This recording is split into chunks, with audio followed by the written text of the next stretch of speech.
Welcome to Moments with Marianne. Allow me to interrupt your train of thought with something that may be one of the most interesting things you hear today. This is your host, Marianne Pestana, and we're here today with special guest, Tania Kolar, who's here to share with us her book, Break the Stupid Mold. So welcome to the show, Tania. Marianne, thank you so much. It's a pleasure to be here with you. Oh my gosh, it's always such a joy to have time to spend with you and to talk with you.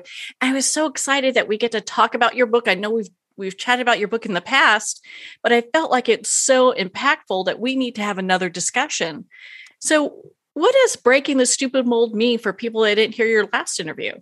Well, thank you so much, Marianne. So breaking the stupid mold is really about overcoming self-sabotage and limiting beliefs so that you can live an extraordinary life, because you were meant to live an extraordinary life. And the title of the book is actually meant really as a double entendre. So what a mold is, let me define what that is first, and then you can really try to understand, the meaning behind it. So a mold is comprised of our thoughts, our habits, our patterns, and our beliefs. So when a mold starts out, it's very malleable. Think of it as a soft piece of clay that can be molded and shaped into any form. So this is our thoughts and our patterns and our belief system come into play. And then over time, that malleable mold becomes fixed and immovable until broken. And the mold is like really a silent dictator that's buried in the subconscious mind that is controlling everything that you do. It's controlling your thoughts, your actions, and your behaviors. So it's really important to start to identify what a mold is. And for me, I was able to identify my molds, and one of my deeply ingrained beliefs, I'm talking deeply ingrained from childhood, from about the age of 4, is that I believe that I was stupid. So the title, Breaking the Stupid Mold, is that double entendre of that a mold is really stupid, right? So it's describing what a mold is, the ridiculousness of having that mold, but also it represents that belief that I had. And I was finally able to break that thought pattern that dictated my life for decades, absolute decades.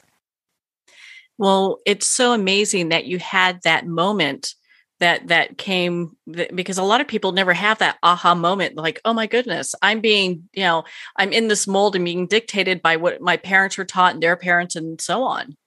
Yeah, well, here's what I found, and what I believe, and I know to be true for myself, is that we are completely oblivious to our blocks. And sometimes it can be very easy for other people to spot what our patterns are and, what our belief system looks like. But for most of us, that block is completely oblivious to you. So it's really difficult to sort of, bring it into light unless you start to look for it, or you have this epiphany and this awakening moment where you start to realize that, hold on a second, this belief or belief system is no longer serving me.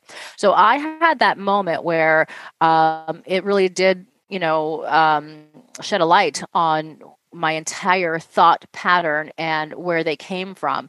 So I experienced, a very challenging moment, a traumatizing, experience where I had post-traumatic stress disorder.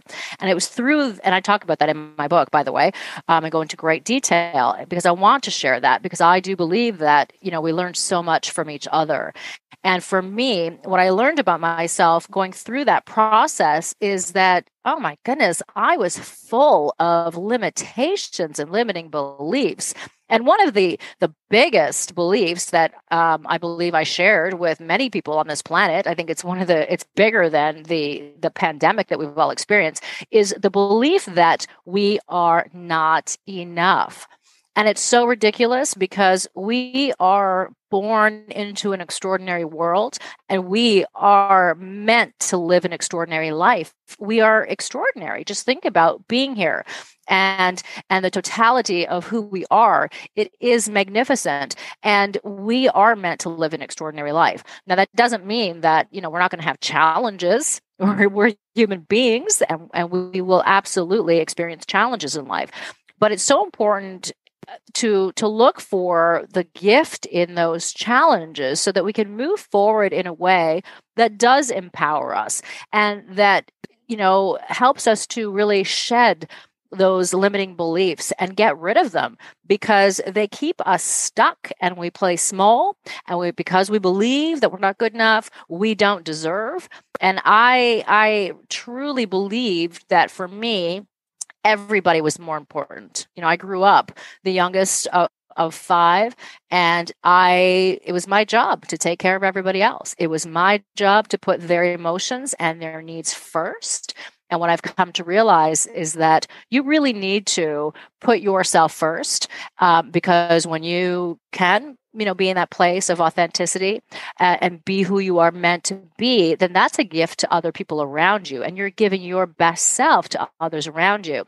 And we get stuck in a pattern of living day to day, putting other people first. And it really takes a toll on our core being and who we are at source. Well, I was so impressed with what you had to say, because, how many of us are walking around carrying that I'm not good enough or I'm not worthy kind of belief, and, kind of wonder, like, where the heck did that come from? Is it just our parents, or what are your thoughts around that? Yeah, that's a great question, and oftentimes it does come from our parents. It comes from our upbringing. It's the people around us that we are trying to mimic. We, as children, we mimic, we copy, we observe, and we're taking on those thought patterns and belief systems of our parents, and even our ancestors. If we look at transgenerational epigenetic inheritance, it can literally go back three generations. And that's even trauma. We can inherit in our DNA trauma, past trauma. That's proven scientifically. And so if we start to analyze and challenge our belief system and see how does it feel? Because that's really indicative, I find of if it's our belief or it's someone else's. It's the feeling. How does that make you feel? And if there's no connection, you don't know why you have a particular pattern or belief system, or habits, then you can start to look at, well, am I mimicking this behavior? So if you look at parents or caregivers, anyone around you, it could be teachers, it could be neighbors, anyone who spends a good quality of time with you in your life, that we can adopt those behaviors.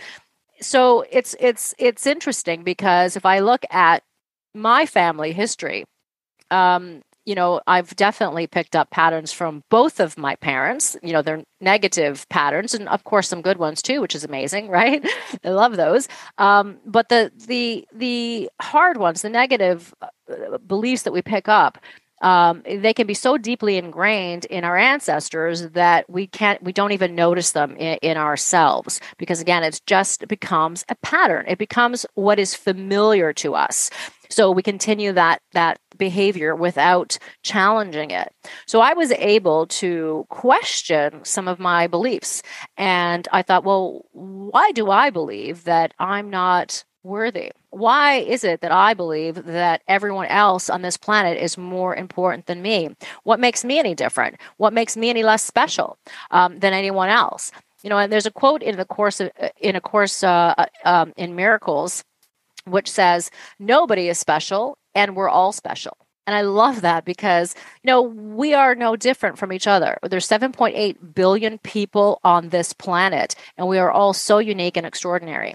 So we're all special in that, right? But we're not special in the sense that, that we can do anything that no one else can. We all can achieve great things. We're here on this planet. We're meant to have a great life, but sometimes we step in our own way, unwittingly, unknowingly, because of our belief systems that really take a toll. And I speak from great authority on that, because I was the queen of self-sabotage. I sabotaged myself in so many ways, because again, I had a belief that I was not worthy, I wasn't good enough, I wasn't lovable, and I was stupid. And I carried those beliefs with me through everything that I did. And I was the martyr. I sacrificed my happiness for others, because I believe that as long as other people were happy, then that's my job and that's okay. And I should be okay with that. But Nobody should be okay with that, because you are meant to be joyful, to be blissful, to have happiness come in. And you want to welcome that in instead of blocking it. And through our thoughts, our patterns, and our habits and our beliefs as a mold, I say that mold prevents us from allowing that good to come in. And that good is right there for you. It's there for everyone for the taking. But we just need to literally step aside to break that mold and to allow that greatness to come in. Do you feel that sometimes we pick coaches or people around us that kind of, still look at the mold that we're in and don't really help us? They're more self-sabotaging us as well, as far as giving us advice, saying, well, who knows if you can get any further than where you're at? So those words are so, disheartening and discouraging when people hear that, when they're going to somebody for help, particularly, let's say, a coach or a therapist or friends and family even, right? To say, hey, I would love some help. I want to move forward. And when someone says, no, that's not for you. That can be really challenging for people. But one thing I want everyone, the listeners right now, to recognize is that your dreams and your goals and your desires, they're yours. That's you. They're not for everybody. So when you have those naysayers come in that say, oh, you can't do that, or why bother to try because you're never going to succeed. But just remember that they're coming from a place of their own insecurities and their own feelings and perception. So they don't need to be on board with your goals and desires and your dreams because they're yours. So I don't want anybody to be dissuaded by the negative words other people say, because it's going to happen. And especially, listen, if you are used to operating, at a certain frequency and a certain mindset and a pattern and a belief system.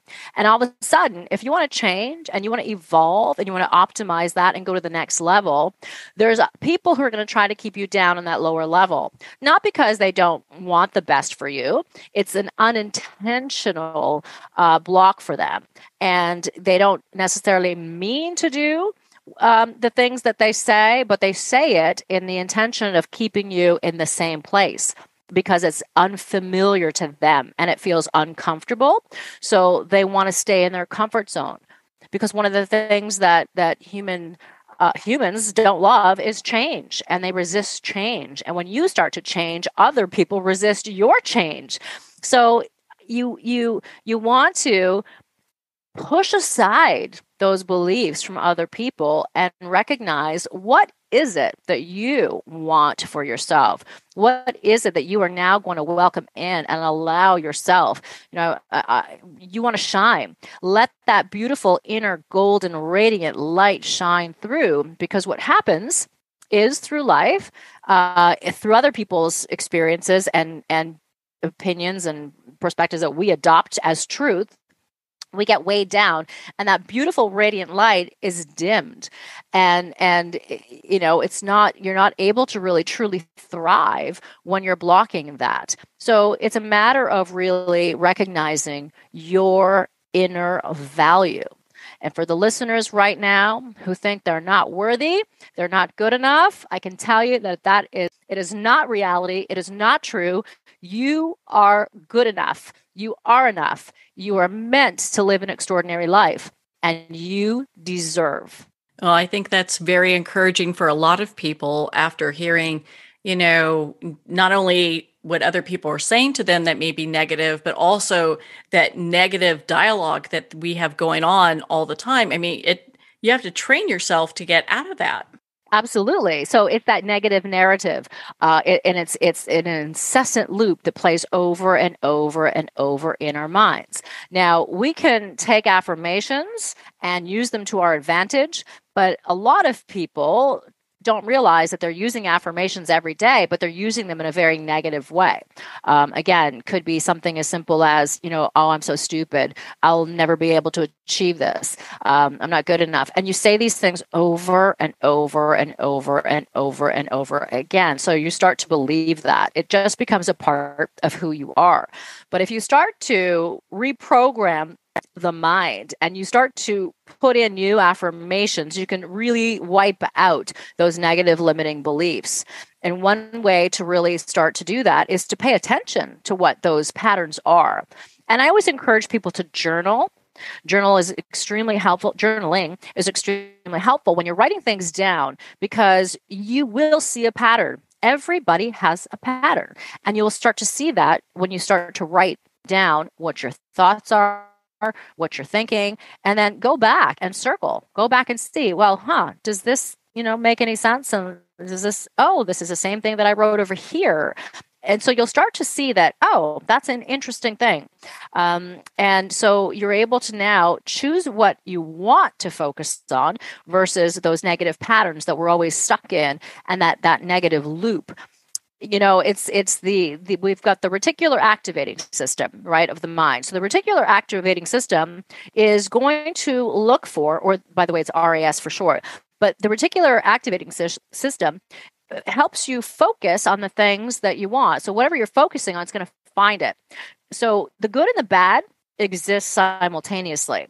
So if we know this, then let's start to look for the good, so that the RAS can start to show us more of the same, more of that good, instead of more of the things that we don't love about ourselves, more of the things that we, criticize ourselves for.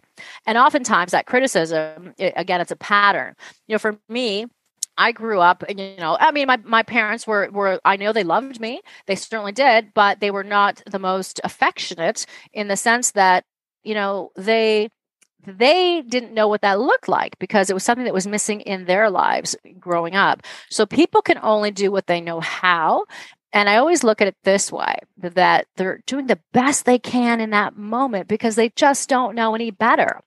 And one way to help to find some forgiveness in relationships, that are maybe not necessarily serving you, or you felt like you were missing something, is to look at the individual, whoever that person is for you, is to look at that individual as a young child, a vulnerable child who just needs love and affection. So when you can bring them down to that state, then you can have much more love and compassion for them, so that you're able to let go of some of the resentment or the things that you feel were missing. So, again, my parents were loving, but they were very insecure. They were immigrants and felt like, I guess, they weren't enough. They weren't good enough. They didn't know enough. They didn't do enough. And so that belief system was passed down to me, and I was criticized a lot. I was criticized. I was not acknowledged for any of the good stuff that I did. There was always, that little bit of negativity that would show up.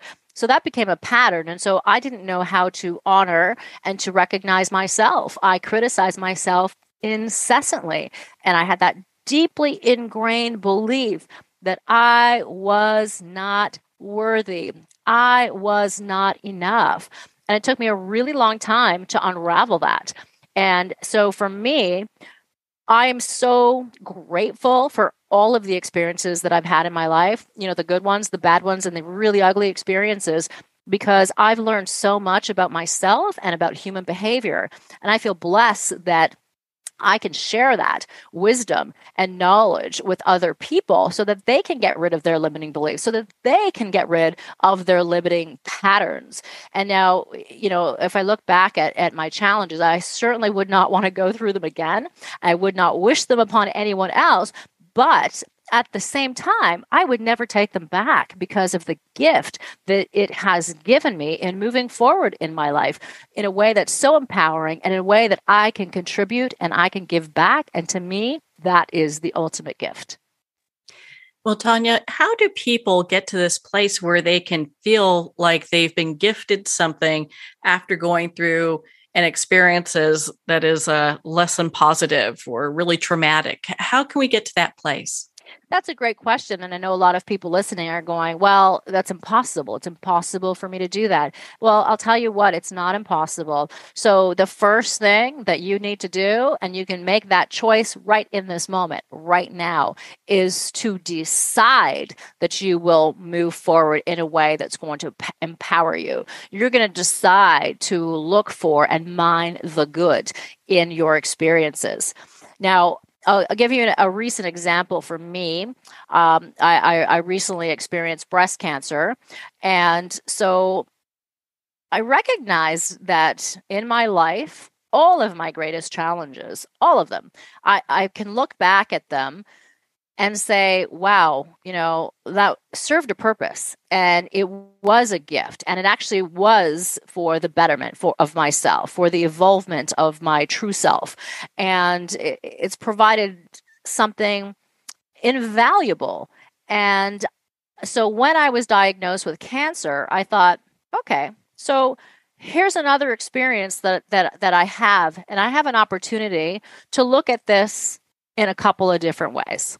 I can choose to, go down the route of fear, the uncertainty, and look for the negatives, or I can choose in this moment to find the gift.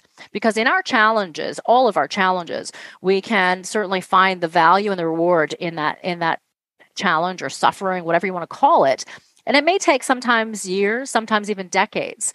And so I decided in that moment of being diagnosed with breast cancer is that I was going to find the gift. I didn't want to wait 10 years. I didn't want to wait a year. So in that moment, I decided, thank you for this gift. I will welcome this in, and I'm going to have to be okay with whatever the outcome is, but I choose happiness.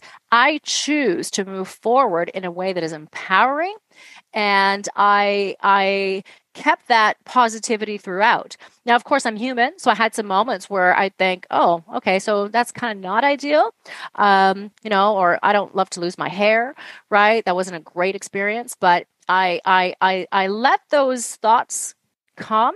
I honor the thought and I let them pass. So I allowed those moments to come in, as opposed to it being years or decades that was going to control my life.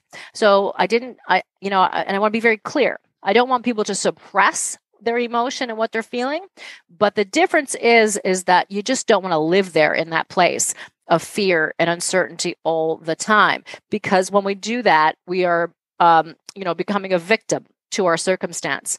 And we can't choose, what happens all the time, right? So we can't, we don't have control over our external circumstance, but we can always choose our reaction to the external circumstance. So I chose that I was going to be positive no matter what, because cancer does not define who you are. It didn't define who I was. It doesn't define who you are, or any disease, or anything in life, any experience, your job, loss of a job, a divorce, a marriage. None of that defines who you are. You are an authentic, beautiful core soul, a being who is perfect.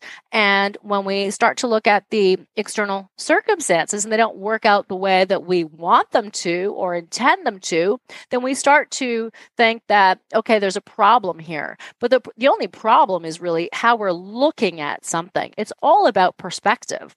And if you look at a situation, in anyone, you can look at your life and say, well, I experienced an event with someone else at the same time, but they experienced it differently than I did. So why? Why did they experience one way and you experienced another situation another way? It's because of our belief systems, our patterns, our habits, and our beliefs that create the belief, that create that thought pattern, that create our reality. So it's all based on perception. So what one person thinks is terrible, someone can else think is an amazing thing.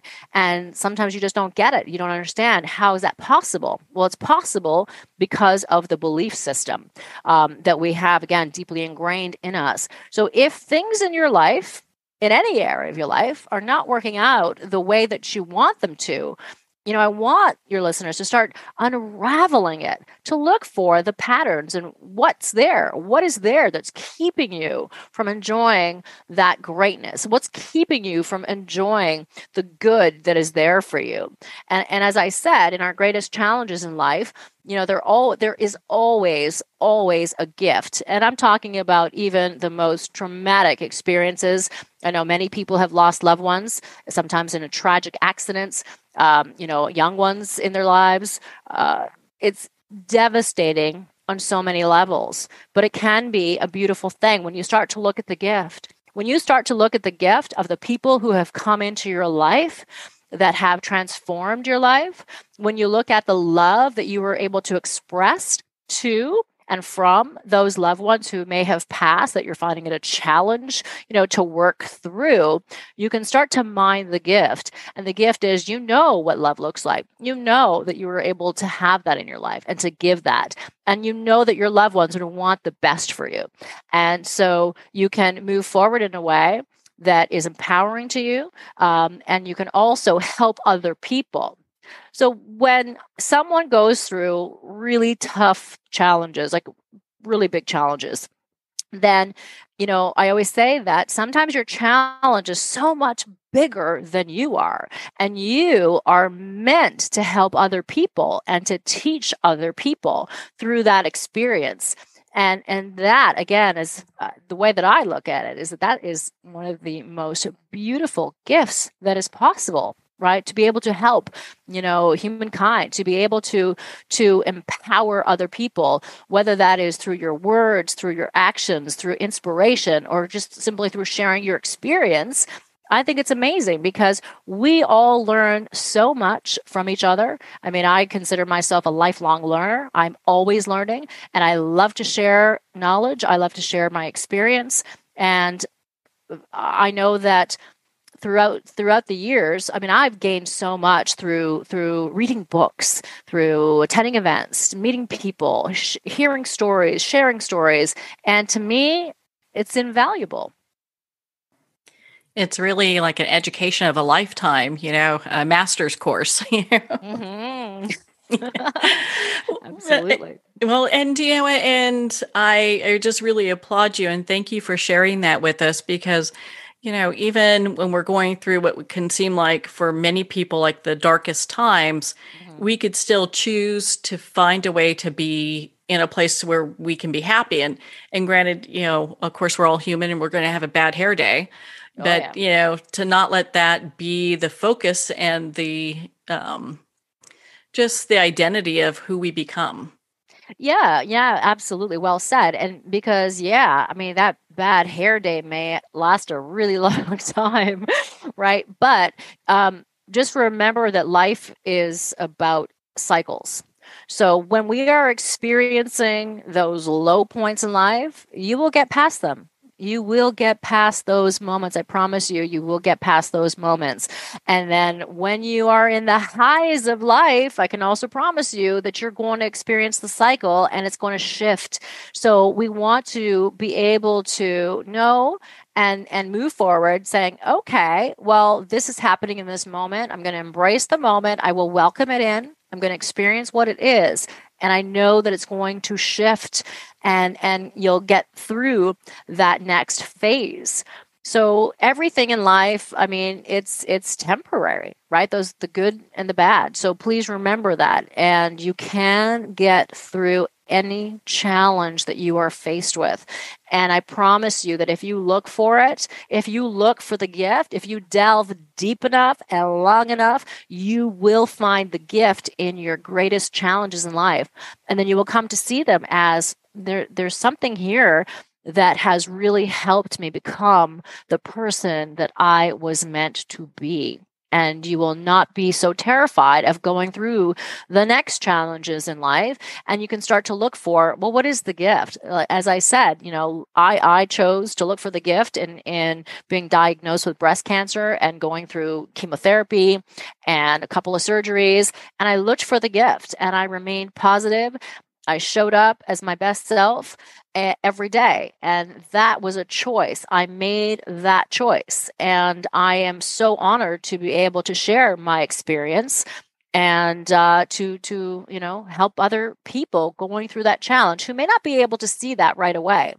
Because as I said, we have so many limiting beliefs or thought patterns, the negative language, the negative narrative that's playing on and on in our minds, that we forget how extraordinary we are. And we get weighed down by the negativity that it's really hard to flourish and to see the potential that we have. So it's just a matter of, again, starting to identify those limiting patterns that you have, to break the mold, to break your mold so that you can be free to be the authentic person that you are. I think that's so empowering. And it's interesting. I'm sure you have people out there going, well, I don't have any limiting beliefs. I'm fine. I can't see that I have any. Where do you think people most of the time will get stuck on identifying that?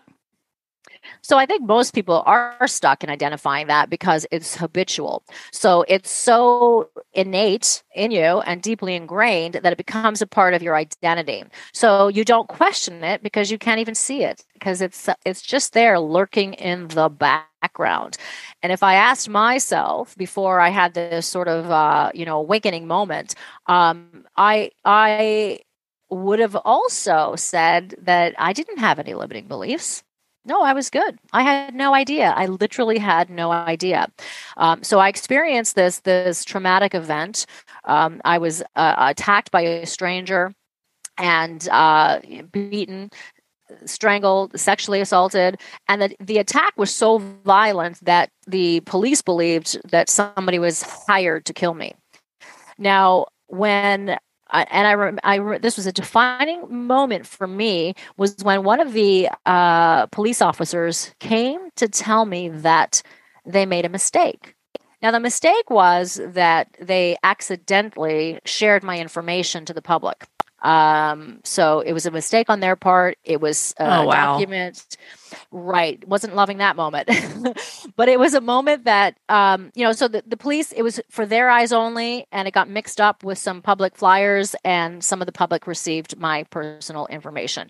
And so what I heard when the police officer came to my door to tell me that they made a mistake, the first thing that went through my head was, oh, yes, of course they made a mistake. Why would an entire police unit be working on my case because I'm not good enough? Oh, there has to be somebody much more important and worthy of the police help than me. That's what went through my brain when I heard her say, we made a mistake. That's where I went to, because that is my reality at that time. That was my reality at the time. That was my mold, my belief pattern. So it was my mold was speaking to me, and it's like a filter. It puts a filter on everything that you see. So you speak in the language of your mold, you see in the language of your mold. And it was for me in that moment, I realized, wow, why on earth would I think that? And then she was so apologetic and explaining that they felt horrible. It was this big mistake, and all of this. And I just thought, okay, there has to be something in me that doesn't make any sense, because of why would I feel that I'm not worthy when I experienced this horrific attack? And they were certain that this person would do this again to somebody else or come back for me, that they had an entire unit working on this, and I didn't believe that I was enough for them to help me. So it was in that moment that I started to question and challenge my belief system, and I was able to bring it down to when I was 4 years old. If one thing that was said to me when I was 4 that dictated my entire life, that also carried into adulthood, and it was this filter. So I looked at everything in life through that negative filter, and not the true reality of who I was. And so it was from then that I was able to start breaking that mold, to shatter that belief system and the thoughts, the patterns, and the behaviors that come from that belief system. So it was a huge moment for me, and I can clearly remember it because it was such a huge shift in my life from that moment. Well, I'm so sorry you went through all that, but I can understand how you look for these gifts of being able to identify limiting beliefs, even in something as horrific as what you went through, and being able to go, okay, now I'm having an aha moment about my life. Yeah, and as I said at the time, very challenging. It was a very, very challenging moment and time for me. And I was a person that always held on to my emotions. I never showed when I was upset, wouldn't cry in front of people, and it was a huge release. And I was able to shift how I behaved in such a big way, and I was able to just be myself. And there were so many gifts that came with that. And as I said earlier, I wouldn't want to go through that experience again, but I also wouldn't take it back because I gained so much from it. And there is a gift there, a huge, massive gift that I am now able to help other people who are, experiencing the belief that they're not enough and they're not worthy, and they sabotage their lives. And sabotage can show up in so many different ways.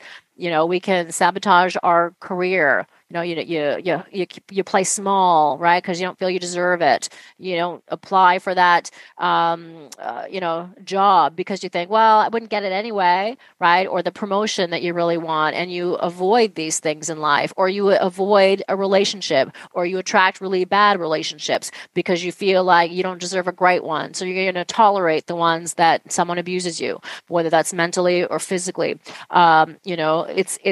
It's what we choose to put up with. It's what we choose to tolerate in life because of our belief system. So if you really believe that you're not worthy, what's going to show up for you is that belief that, yeah, you're right, you're not worthy, right? Because we experience and encounter people who are our mirror image. It's reflecting to us our belief about ourselves. And you're meant to look at, okay, well, interesting. Maybe let's shift this then. If I don't like what I'm seeing, if this does not serve me, if this does not empower me, then how can I shift this? What's another way to look at this? How do I want to feel? How do I want to be treated? And remember that we teach people how to treat us. And I was a doormat. I was a doormat for people where, it's like, as I said, as long as other people were happy, then I thought that's great. That's my job. It's my job to suffer just a little bit more than the next person. I always believe that. And I recognize that is not true. And I want the listeners to understand that they are beautiful human beings, and they're meant to live an extraordinary life. You are extraordinary just for the fact that you were born into an extraordinary world as an extraordinary being. You are meant to live an extraordinary life, and I want you to step up and claim it. Get out of your own way. Start to challenge that belief system that you have. Listen to your language patterning. Your language patterning is very telling in what you think, how you feel. So start listening to the language, because you will find a pattern there. And if you notice that language is not empowering you, then shift it. Focus on creating a new language pattern, affirmations to move you forward to the best of your ability and to reach your full potential. Do you find that going through limiting beliefs is almost like hitting different layers? You have one layer, you work through that, and then you hit another layer, you work through that, or does it happen all at one time?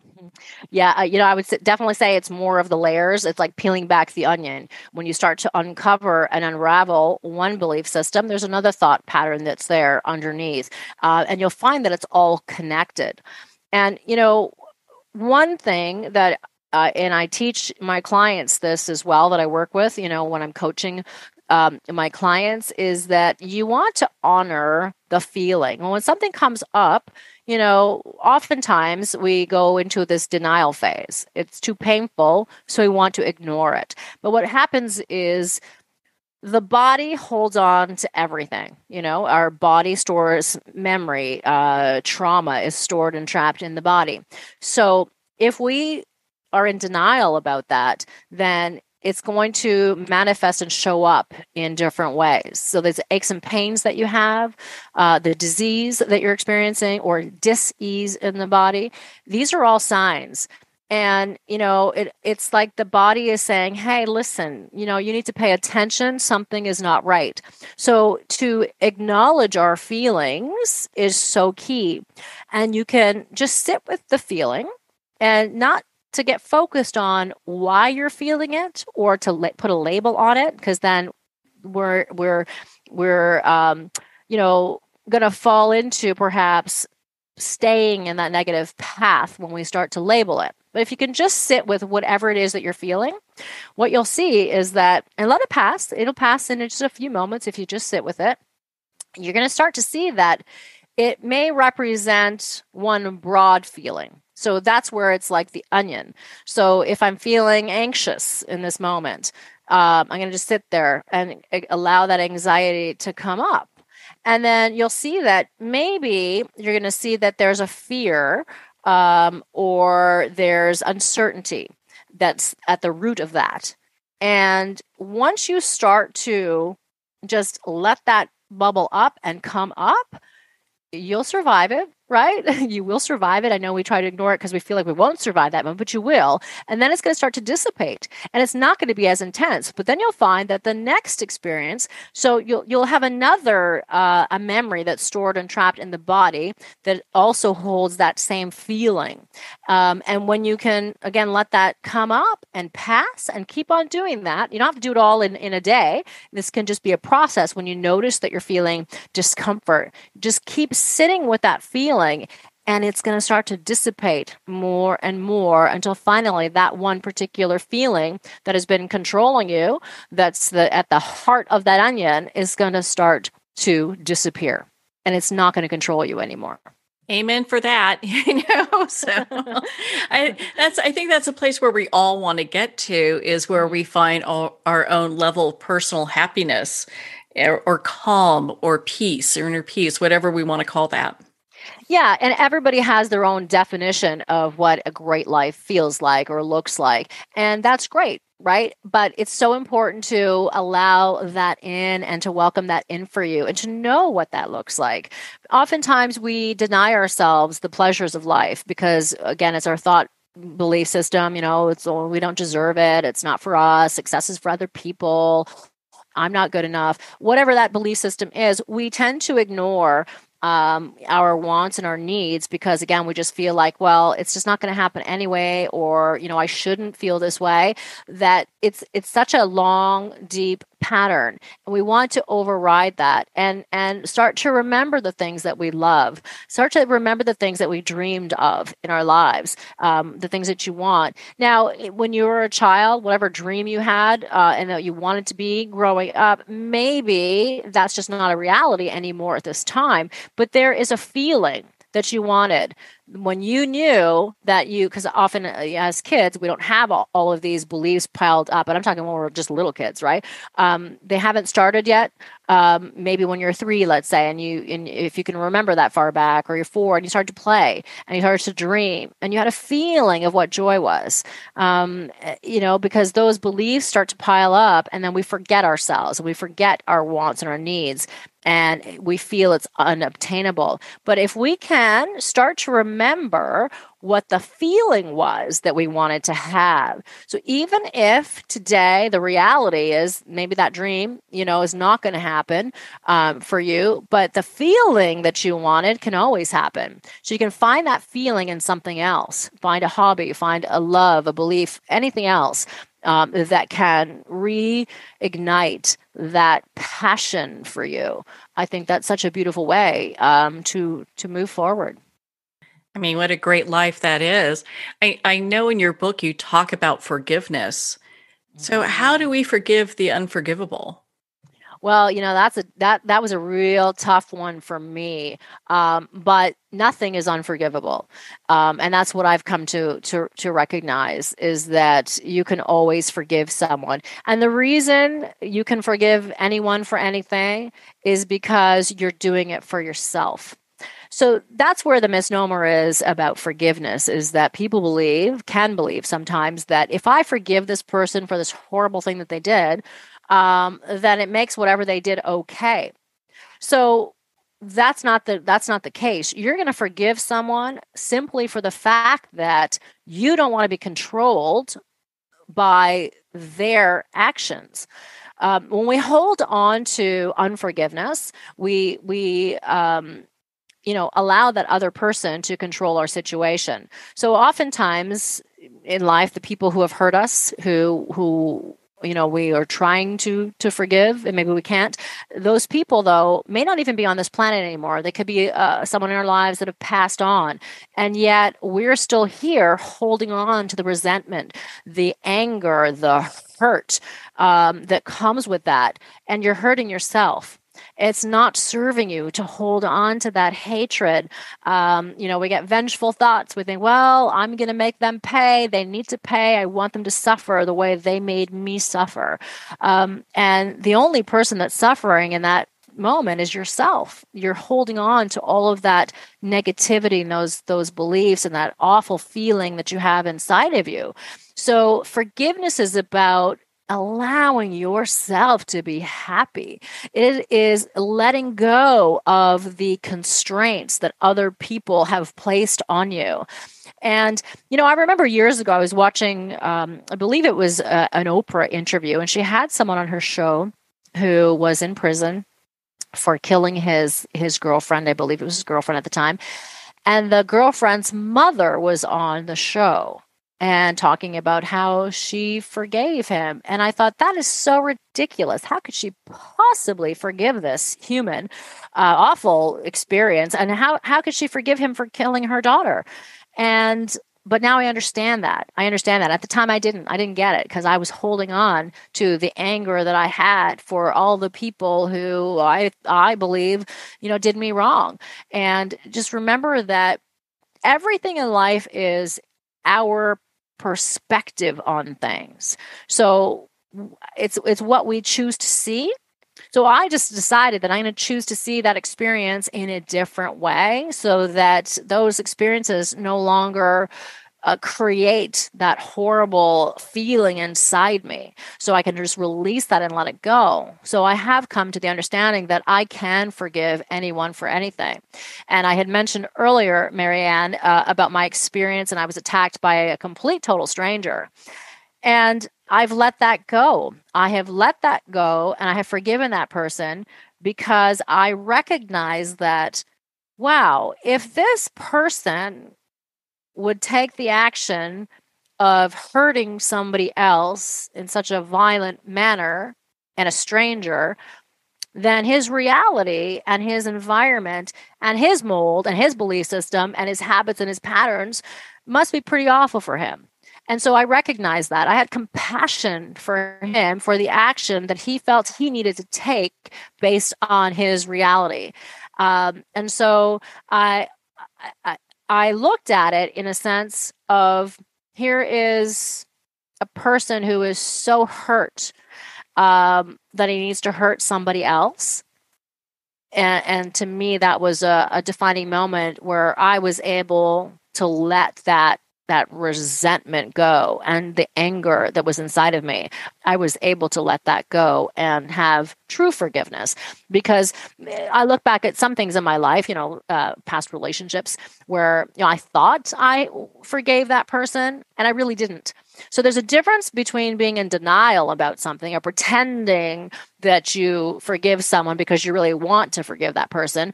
But there's a difference between really truly feeling that forgiveness. So I encourage people to really find a way and work through the process of forgiveness. I have a technique in my book that can walk you through, some of the stages of forgiveness. Because I want to be very clear. I'm not saying that what you've gone through is not an awful experience and was challenging and, it was hurtful. And there's a myriad of emotions that would come from that. You went through an experience, and I'm sorry that you have gone through that experience, whatever that horrible experience is for you. Everyone has their worst moment in life. And whatever that is, I'm truly sorry that you had to experience it. But the reality is that you did experience it. So please do yourself a favor and try to find that release for yourself so that you can move forward in a way that is going to allow you to live your best life, because you deserve it. Everyone, is capable of that best life. It's right there for you. And we are our own worst critics. We are our biggest challenge. We are the biggest obstacle in our life. Nobody else. We can point the finger and say, it's because of this. It's because of this person. They did this to me. Therefore, I am this, and I can never change. Well, that's just not true, because we are not defined by our external circumstances. None of them define you. No matter if you've been diagnosed with any disease, whether you lost your job or your relationships have crumbled, whatever, you are not defined by that. You are defined by what's inside and who you are, that perfect core being that is perfect. There's nothing wrong with you. We always think, oh, there's something wrong with it. Why can't I do this? How come I always, get it wrong? Well, whatever those beliefs are, they are beliefs. They're limiting beliefs that we have that are ridiculous. They're not true, but we believe them to be true. And we hold on so tightly to that belief, but it dictates everything we do in our lives when we have those beliefs. It can't help but show up everywhere, right? It's going to show up in your career. It's going to show up in your health. It's going to show up in your relationships. It's always there. Your beliefs are always showing up. Whatever is inside your mold is going to be there in every way until you start to shatter it, until you break that mold. And this is the time. Where can our listeners connect with you and be part of your community and learn more about your work? Marianne, thank you so much. I love talking with you and speaking with you and sharing with you. I love what you're doing with your show. And I'm happy if the listeners would like to have a look at my website at taniakolar.com. Well, Tania, thank you so much for taking the time to be on the show with us here today. It's always my pleasure. I love being here. And, thank you for the amazing work that you're doing in getting the word out. Well, we're at the end of our time today. I'd like to thank everyone for tuning in. You've been listening to Moments with Marianne, where we make every moment count.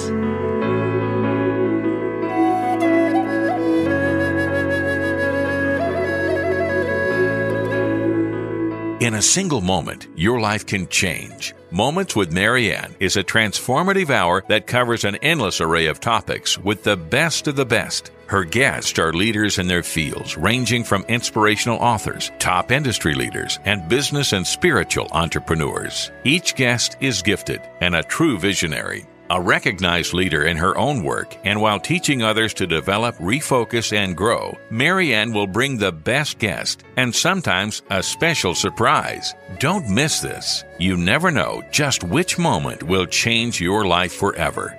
Make sure to tune in and visit momentswithmarianne.com for more information.